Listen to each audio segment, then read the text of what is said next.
Good evening, everyone. What does sex, prostitutes, and psychopaths have in common? One of America's most infamous female serial killers, Aileen Wuornos. Aileen Wuornos is a name that sends shivers down people's spines, a figure that has fascinated and disturbed the public for decades. Known as the monster, she was a woman who defied societal norms and shattered the stereotype of the typical serial killer. Wuornos' life took a dark and twisted turn that would shock the world. Join me tonight around the campfire as we dive into the dark road of Wuornos' troubled childhood and the turbulent teenage years and the events that led her down a path of violence and destruction.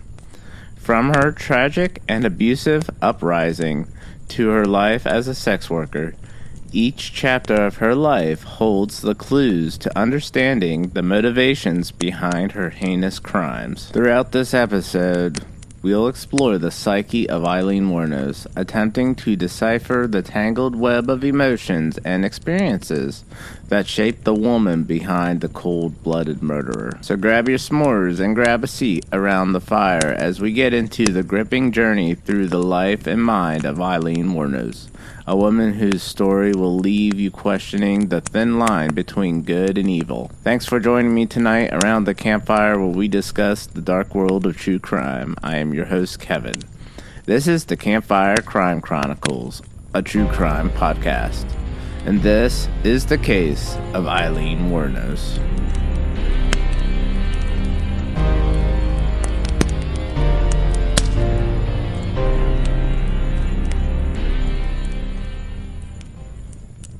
Before we get into the case tonight, I want to thank the show's sponsor, BetterHelp, for helping keep the flame lit of the campfire for this episode. BetterHelp is the world's largest therapy service that's 100% online. So you don't have that awkwardness of sitting in a waiting room with a whole bunch of other strangers waiting to see your therapist. With BetterHelp, you have access to a network of over 25,000 licensed and experienced therapists who can help you with whatever you're dealing with. All you have to do to get started is answer some questions about what your needs and preferences are in therapy. So that way, BetterHelp can match you with a therapist that is right for you. And if you want to change your therapist because maybe you're not comfortable with them, you can change your therapist at any time for no additional charge. You also don't have to wait any specific time or any number of sessions to change your therapist. So when you match up with that right therapist, you can talk to your therapist however is most comfortable for you, whether it's text, chat, phone, or video. You can also message your therapist at any time and schedule live sessions when it's convenient for you and your schedule. With BetterHelp, you get the same professionalism and quality you expect from in-office therapy, but with a therapist who is custom-picked for you with more scheduling flexibility and more affordable prices. So if you go to the website and use the show's code, betterhelp.com/CCC, not only does that let them know that you heard it at the campfire, but you'll also receive 10% off your first month. So that's betterhelp.com/CCC, betterhelp, HELP.com/CCC. And I'll also have a link provided in the show notes. Now, usually we start off leading up to the offender and murderer and begin with the victims and their association with the killer and never let on with any spoilers. However, everyone knows this story of Aileen Wuornos, and several podcasts and documentaries have covered Aileen Wuornos and have even made movies about Aileen Wuornos called The Monster. Aileen Wuornos was known as the first modern-day female serial killer. We've talked about a couple of female serial killers already, a couple lesser known ones. For those just joining in, check out episode 7, An Angel of Death, who is a serial killer that's a nurse's aide in a hospital in Clarksburg, West Virginia. And also episode 16, The Texas Killer Nurse, where we dive into a serial killer nurse in Texas. Those are a couple of other serial killers not as well known amongst the true crime community. Aileen Wuornos was born Aileen Carol Pittman in Rochester, Michigan, on Leap Day, February 29th, 1956. Eileen's mother, Diane Wuornos, was 14 when she was married to Eileen's father, Leo Dale Pittman, who was 18. In March of 1955, Diane would give birth to Eileen's older brother, Keith. Aileen would never meet her father, as he would become a career criminal and was incarcerated at the time of her birth. Leo was diagnosed with schizophrenia and was later convicted of raping a 7-year-old girl on January 30th, 1969, and would commit suicide by hanging himself in his jail cell. Aileen would have a rough and troubled childhood. When Aileen would be almost 4 years old, her mother Diane would abandon both her and her older brother Keith in the care of their maternal grandparents, who would later legally adopt them on March 18, 1960. By the age of 11, Wuornos was engaging in sexual activities for exchange of cigarettes, drugs, and food. She would also engage in sexual activities with her brother. It would later be told by Wuornos that she would be sexually abused and beaten by her grandfather. At the age of 14, she would become pregnant from being raped by a friend of the grandfather, which the child would then be put up for adoption once it was born. So Aileen would follow in her father's footsteps by becoming a career criminal. On May 27, 1974, she would be arrested for DUI, disorderly conduct, and firing a .22 caliber firearm from a moving vehicle. Later then, she would be charged for failure to appear. In 1976, Wuornos would hitchhike to Florida, where she would meet 69-year-old yacht club president Louis Gratz Fell. They would then marry relatively quickly and make the announcement in the local newspaper. The marriage would be short-lived, though, as Louis would get a restraining order against Aileen for beating him with his own cane. After the restraining order was put in place, Aileen went back to Michigan. Once back in Michigan, on July 4th, 1976, she would be arrested at Bernie's Club for assault and disturbing the peace for throwing a cue ball at the bartender's head. A few weeks later, on July 21st, the marriage would be annulled between Aileen and Louis just after 9 weeks. During this period, Eileen's oldest brother would die of esophageal cancer. Aileen would receive a $10,000 life insurance policy from Keith. That money would not last long, only about 2 or 3 months, as she would use it to pay a $100 fine, drunk driving, and she would also spend it on other luxuries. At the age of 22, Wuornos would attempt suicide by shooting herself in the stomach. This would make the 6th attempt of suicide that Wuornos would make since the age of 14. Between May of 1981 through June of 1986, Wuornos would be in and out of jail, where she would start on May 20th, 1981, by getting arrested in Edgewater, Florida, for armed robbery of a convenience store for $35 and a pack of cigarettes. She was sentenced on Star Wars Day, May 4th, 1982, and then released June 30th, 1983. Less than a year later, on May 1st, 1984, she would be arrested again for attempting to pass forged checks at a bank in Key West. About a year and a half later, on November 30th, 1985, she would be named as a suspect in a theft of a revolver and ammunition in Pasco County. On January 4th, 1986, she would be arrested in Miami for car theft, resisting arrest, obstruction of justice for providing ID of her aunt's name, and then Miami police would find a .38 revolver with a box of ammunition in the stolen car. Then on June 2nd, 1986, Volusia County Sheriff's Department would detain Wuornos for questioning after a male companion would accuse Wuornos for holding him up at gunpoint inside of his vehicle, demanding $200. So in 1986 is when 30-year-old Aileen Wuornos meets 24-year-old Tyria Moore, who was a hotel maid at a Daytona Beach gay bar that was called Zodiac. The two would move in together, and Wuornos would support them with her prostitution. On July 4th, 1987, the two would be detained by Daytona Beach police at a bar for questioning in regards to an incident in which that they were accused of assault and battery with a beer bottle. How these murders would start is while Aileen was prostituting, she would be picked up by one of her clients, Richard Charles Mallory, who was 51 years old and owned an electronics store in Clearwater, Florida. Wuornos would murder him on November 30th, 1989. Wuornos would claim that Mallory beat and raped her and sodomized her after he drove her to an abandoned area for sexual services. Mallory was Wuornos' first victim, where she claimed to have killed him in self-defense. Later, it became known that Mallory had previously been convicted for attempted rape in Maryland.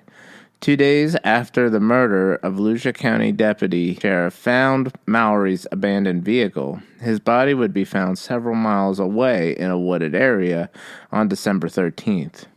He had been shot several times, and 2 bullets were found to have hit the lung and be the cause of death. David Andrew Spears, who was 47 years old, that worked in construction in Winter Garden, according to reports, he was declared missing on May 19, 1990. About a week and a half later, on June 1st, his body would be found along U.S. Route 19 in Citrus County, where he was shot 6 times by a .22 caliber handgun. 40-year-old Charles Edmund Karskanen was a part-time rodeo worker who was murdered on May 31st, 1990. On June 6, 1990, his body would be discovered in Pasco County, where he would be shot 9 times with a .22 caliber weapon, most likely the same handgun that killed David Spears.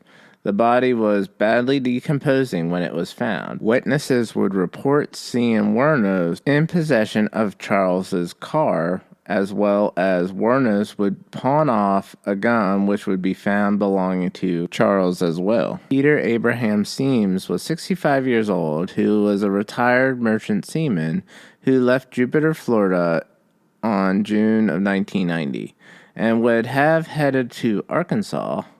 On July 4th of 1990, his car was found in Orange Springs, Florida. Peter's body would never be discovered. Troy Eugene Burgess was 50 years old, that was a sausage salesman from Ocala, Florida.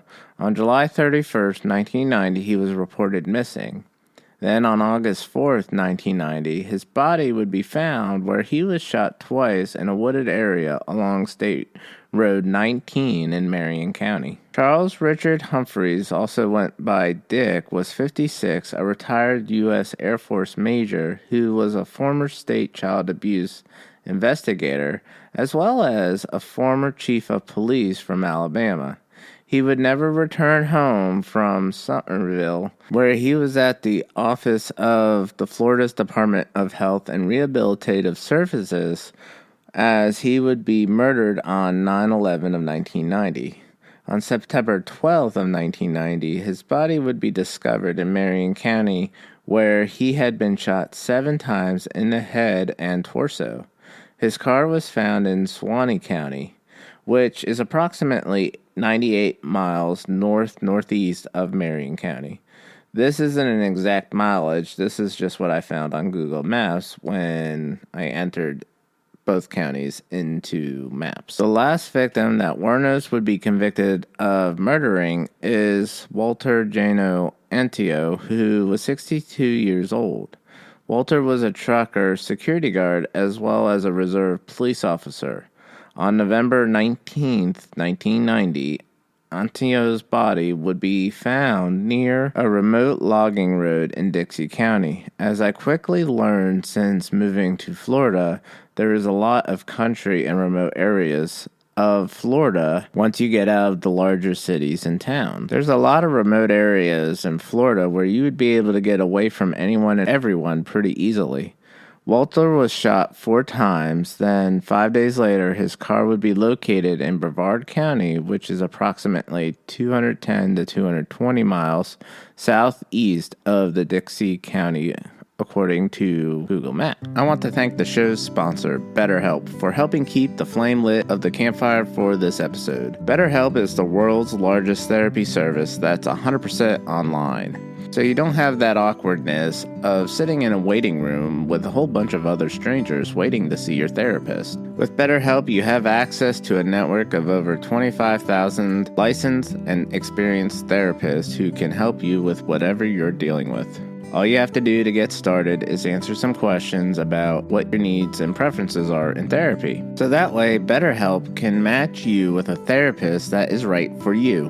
And if you want to change your therapist because maybe you're not comfortable with them, you can change your therapist at any time for no additional charge. You also don't have to wait any specific time or any number of sessions to change your therapist. So when you match up with that right therapist, you can talk to your therapist however is most comfortable for you, whether it's text, chat, phone, or video. You can also message your therapist at any time and schedule live sessions when it's convenient for you and your schedule.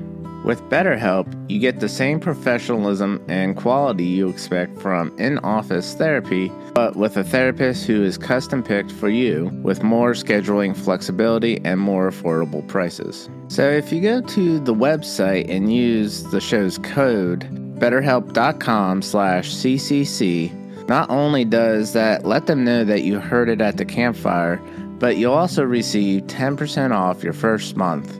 So that's betterhelp.com/CCC, betterhelp, HELP.com/CCC. And I'll also have a link provided in the show notes. So on July 4th of 1990, Aileen and Tyra would be involved in an accident with victims Peter Steam's car, which was witnessed by Rhonda Bailey. Rhonda would provide a description of the 2 women to the police that would fit Wuornos and Moore's description. A search to locate both women began, and during the investigation, they would locate some of the victims' belongings in pawn shops. Police would find a print of Wuornos on a receipt from the pawn shop, of which would match a left handprint on Peter Steam's car. This would be the beginning of the end for Aileen. Moore would become aware of what Aileen had been up to, and after this and the pressure of the sketches of the women on TV, Moore would move back to Pennsylvania with her family. Wuornos would remain in Volusia County, Florida. On July 9th of 1991, Wuornos would be hanging out at a biker bar in Volusia County, the last resort, which is located in Port Orange, which is south of Daytona Beach. Police would begin to start the process of setting Wuornos up by placing an undercover detective in the bar to start talking with her. Meanwhile, in Pennsylvania, police located Moore in Scranton, Pennsylvania. Moore would agree to help police to gain a confession from Wuornos in exchange for immunity. She would come down to Florida in a motel where she would be with police when she would talk to Wuornos on the phone. With police guidance, Moore would talk to Wuornos several times on the phone and would plead with Wuornos to help her clear her name. On January 16, 1991, Wuornos would confess to the murders, claiming that she was raped and that she had to kill Mallory in self-defense. On January 14th of 92, Wuornos would go on trial for the murder of Richard Charles Mallory. The prosecution based their case mostly on videotaped confessions from Wuornos as well as the testimony from Moore against Wuornos.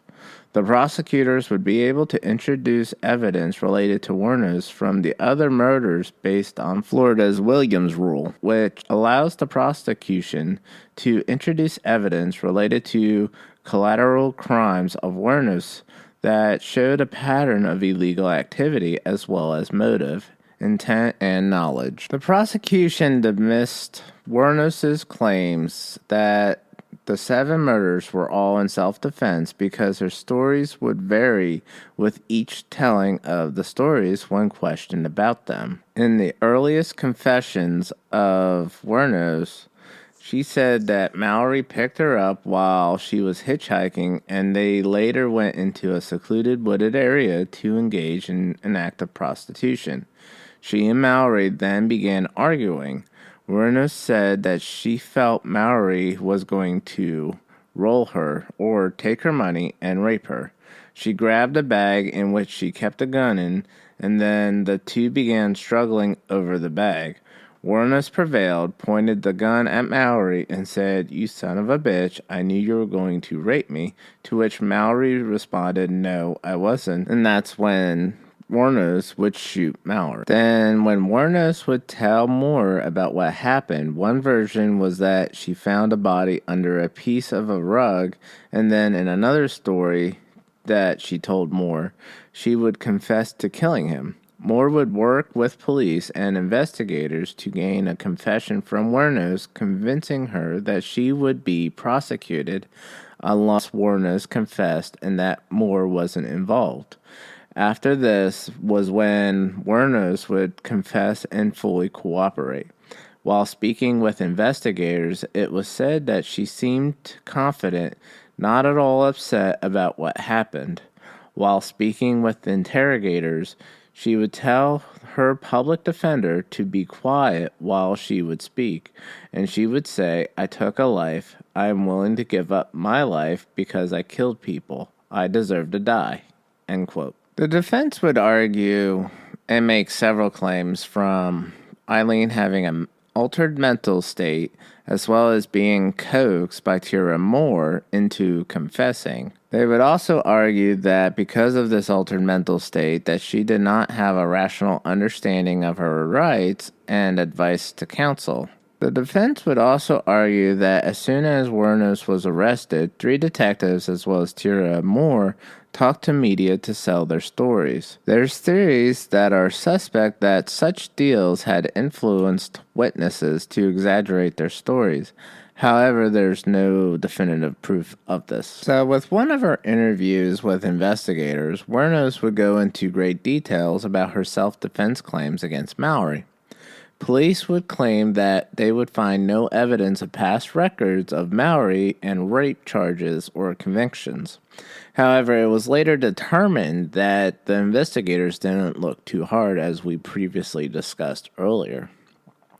Wuornos would explain to investigators that she had offered sexual favors for compensation with Mallory, and then he drove to an isolated area where both of them would drink, smoke pot, and talk for about 5 hours.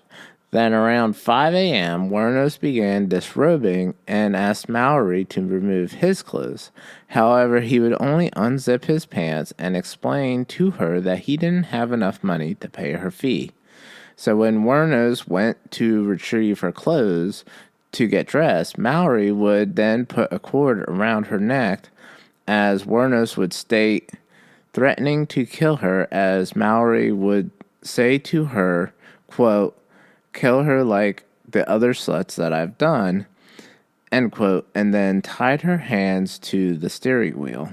In another version that Wuornos would talk about, Mallory violently raped her vaginally and anally while taking pleasure from her cries of pain. Mallory would eventually untie her and tell her to lay down. At this point, Wuornos would tell investigators that she believed Mallory intended on killing her. As she began to struggle, the two started fighting over the gun, where Wuornos would gain control of the gun and shoot Mallory. Wuornos claimed to give warnings to Mallory as he continued towards her, and she would shoot him twice. After being found guilty for murder for Richard Mallory, the same jury convened to determine if Wuornos would receive the death penalty or life in prison. The penalty phase would begin on January 28th of 1992.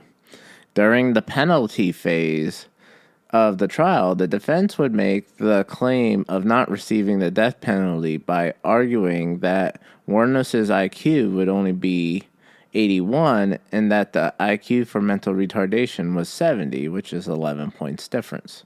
The defense also used Aileen's rough childhood upbringing as a cause to her psychological issues, which would determine as borderline personality disorder at the time of the crimes that were occurred, which caused the onset of extreme impaired capacity of mental disturbances and also antisocial personality disorder. So the defense was right about one thing, that her childhood and teenage years of being sexually abused by her grandfather and also his friends played a big role in her mental state, and that Aileen Wuornos did suffer from severe mental illness as well as psychological issues. So I'm not going to dive too deep into the psyche of Aileen Wuornos, because in the podcast Killer Psyche, Candace DeLong does an episode about Aileen Wuornos where she does and goes into the psyche of Aileen Wuornos, and she is quite the expert in the field with over 5 decades of experience in the field. So go check out her podcast, Killer Psyche, because it's one of my go-to podcasts before I listen to anything else. So the prosecution would also bring in their own expert psychologist, Dr. Bernard, where he explained and also agreed with the defense's psychologist that at the time of the crimes, that Aileen Wuornos did suffer from impaired capacity and mental disorder. However, it wasn't at the extremes that the defenses suggested it was, and that Wuornos was still aware of her actions and choice making. He would agree with that evidence of her mental problems, which are a result to alcoholism, disturbances, as well as genetic or environmental deficits. The jury recommended death for the vote of 12-0, concluding that 5 aggravating circumstances and only 1 mitigating factor were present in Wuornos' case. The 5 aggravating circumstances were that Wuornos had a previous felony conviction involving the use or threat of violence. Murder was committed during the commission of a robbery. Murder was committed in order to avoid arrest. Murder was heinous, atrocious, or cruel. Murder was cold, calculated, and premeditated. And the mitigating factor that the jury found was that Aileen Wuornos suffered from borderline personality disorder. The jury recommended the death penalty for Wuornos despite her psychological difficulties, because she still knew the difference between right and wrong. The judge would follow the jury's recommendation of death and sentence Wuornos to the electric chair on January 31st, 1992. So now we're in the post-trial period. The Tampa Bay Times reported that Arlene Prowley legally adopted Aileen Wuornos with her husband, Robert. Arlene stated that the reason they adopted Aileen was so that Aileen would know what it felt like to still have a family that loved her. Arlene would claim that she had a dream that she wanted to take care of Wuornos. Wuornos would meet her adopted mother for the first time at Citrus County Jail, where Arlene would hold and kiss Wuornos for the first time since she legally adopted her. What Wuornos wasn't aware of was that Arlene had received money for doing interviews, including an interview with Nick Broomfield, where she would receive $10,000. Some of the money would go to hiring Wuornos' new lawyer, Stephen Glazer, who was said to be inexperienced to take on a multi-murder case and would claim that he was taking the case to gain the publicity from the media. Glazer on the same day would change Wuornos' not guilty plea to no contest. The relationship between Wuornos and Prowley wouldn't last long, as Wuornos would suspect that Prowley was only inserting herself into Wuornos' life for the publicity and the money that she would receive from the interview, which Aileen clearly eventually found out about. It would be said that Prowley's horse farm wasn't doing so well and going downhill, as her husband was always traveling and she would be left to take care of the farm herself. After the trial on November of '92, Dateline NBC reporter Michelle Gillen would discover that Mallory, the guy that Wuornos first murdered in self-defense, claiming that he raped her, had spent 10 years in prison for violent rape in a different state. Had detectives done some more due diligence and searched federal criminal records, they would have found that information, and that it would have been merit for Wuornos' claims. Wuornos would spend a decade on death row before being executed. It would be reported that she would opt to fire her appeals lawyer, who at the time was attempting to get a stay of execution for Wuornos. A court-appointed attorney would make concerns regarding Wuornos' mental stability, stating that she would appear to be disconnected from reality. However, 3 psychologists that she would be deemed mentally competent and understood what the death penalty was, what it entailed, and also the reason for the implementation. With that, Florida Governor Jeb Bush would lift the temporary stay of execution in 2002. While Aileen Wuornos was on death row for 2 years, Arlene Prowley would spend approximately 11 hours every other weekend to commute from her farm up to North Florida at the Broward Correctional Institute to visit Aileen Wuornos. In 2001, Wuornos requested that the Florida Supreme Court dismiss her attorney and suspend her appeals, stating that she had killed all those men and would kill again. However, her request would be denied. She would later claim that her food was cooked in dirt and urine, as well as made claims to hear that the officers would talk about raping her and wanted her to commit suicide. She would go on to claim and report about violence and mistreatment toward her. None of these claims would ever be proven that any of it actually happened, which gives you an idea of what kind of mental state Wuornos was actually in, and probably had been in for the majority of her life, or at least through her adult life. Wuornos would be executed on October 9, 2002 at 9:47 a.m. local time.